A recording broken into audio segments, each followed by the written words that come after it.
For 2-year-old Grover, 1 is the loneliest number. Having been repeatedly abandoned at the shelter, his separation anxiety has spiraled to dangerous depths. And while Brandon has found a perfect owner in Lori, Lori's apartment building may only compound the problem. A barking dog can pose a huge problem in an apartment setting. Before I can even think of giving Grover to Lori, I need to make sure his separation anxiety is completely in check.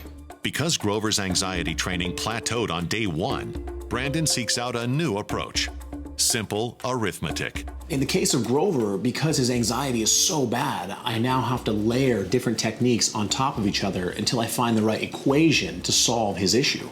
On top of Grover's interval training, Brandon adds a new variable. I'm going to introduce what's called the anti-anxiety shirt. It's supposed to provide comfort to the dog when you're not around. But I add a little variation to it. I want to get my scent on the anti-anxiety shirt, so I put it in my pocket for an entire day. At the end of the day, I now put it on Grover. Brandon's scent will add to the comfort that the shirt provides when Grover is left alone.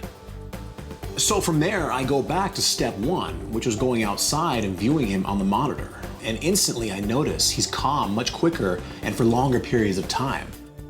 With a couple more days of practice, Brandon gets Grover's alone time up to 20 minutes. Is that working for you? Seems to be. While Grover works on getting his time up, some of his behavior warrants a timeout.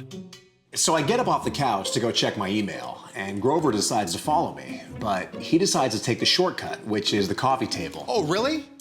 Really? The first thing that ran through my mind was all of Lori's furniture. She has an entire house full of antiques. Nobody wants a dog to jump on furniture, period, but especially antiques. Addressing Grover's habit requires foiling his plans. For some reason, dogs do not like the feeling of foil under their paws. Lo and behold, Grover jumps right up there, and instantly he feels the foil under his paws, and he jumps right off. Whoa, what is that? Not so fun, right? What happened? You want to get up there? The good thing about Grover is he's a very fast learner. I removed the foil. I was luring him up there with food and anything I could, and he would not jump up. Good boy, come here. It's called the coffee table. That's for coffee, not dogs. Come on, lesson learned. After a week of training, Grover is finally reaping the dividends of Brandon's layered approach. Is that working? By utilizing interval training and the anti-anxiety vest, Grover can now go solo for longer periods of time. Good.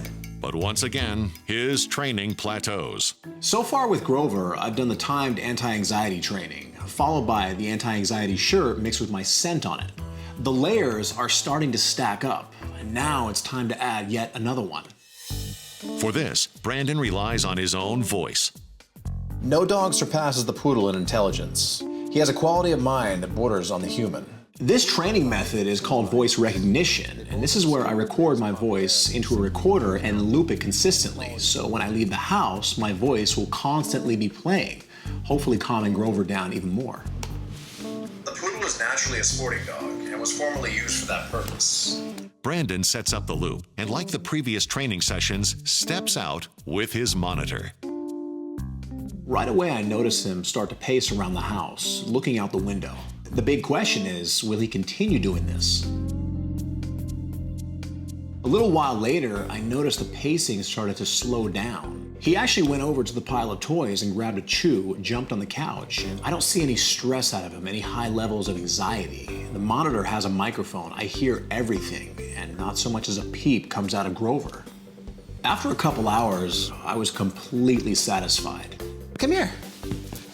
Hey, remember me?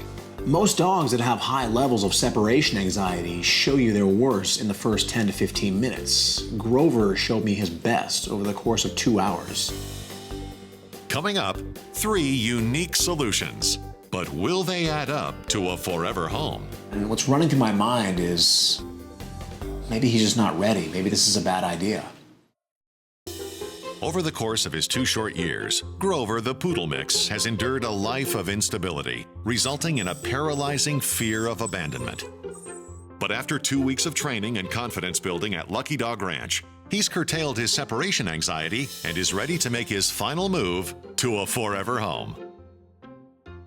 So today is the big day for Grover and Lori. But before Grover gets to meet his new mom, I have one final stop for him. Grover has transformed mentally and psychologically. Now it's time for a physical transformation. Grover polishes off his training with a stylish new do. So now he's all cleaned up and looking sharp. It's time to meet his new forever mom. Hi. Hey, you. Hi there. The second Lori opened the front door, she and Grover had an instant connection. So cute. I think Grover's fabulous. I'm really excited. You want to show him his new house? Yes, let's show him his new house. Welcome home. Though it doesn't take Grover long to settle in, his placement can't be finalized until he passes one final test. I have to be certain that Lori can leave for a couple hours at a time and not have to worry about him. So the only way to find out if he's truly over the issue is we set up doggy camps here and leave your house for a couple hours and see how he does. Okay, sounds good. We set up everything at her house just like I did at the Lucky Dog Ranch. We set up the doggy cams. I put him in the anti-anxiety shirt. I played my voice on the recorder and I gave him a bully stick. No dogs surpassed him as a retriever. Let's go. From the water, and he's still used for that purpose. At the cafe, Brandon and Lori check back in. And the first thing I notice is Grover pacing back and forth. And what's running through my mind is maybe he's just not ready. Maybe this is a bad idea. He's in a new environment. Everything's very unfamiliar to him. But in a few minutes, he should settle down. But if he doesn't, I might have a little more work to do on him. All Brandon and Lori can do now is watch and hope for the best. From there, he jumps on the couch. And I'm thinking to myself, what's next, the coffee table? But he doesn't jump on the coffee table. He actually lays down. The spot where he's at right now, is that where you always sit? Yes. I always kind of plunk myself right in the middle. By settling into Lori's favorite spot, Grover appears to fulfill his need for human interaction. What he's doing, he's getting familiar in your spot. That's actually a really good sign because that means he's very comfortable in your house now. I'm so happy to see that. Like, it really is so comforting to me that he seems welcome and at home and just at ease. So what do you think? Can you live with it? I think so. He's looking great.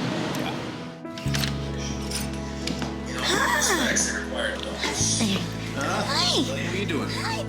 Having passed his final challenge, Grover can officially lay down roots. Seeing Grover in my house was awesome. I'm excited to go on long walks with him to feel comfortable to roam throughout the house and know that it's his too. There. You see this? Let's get this on you.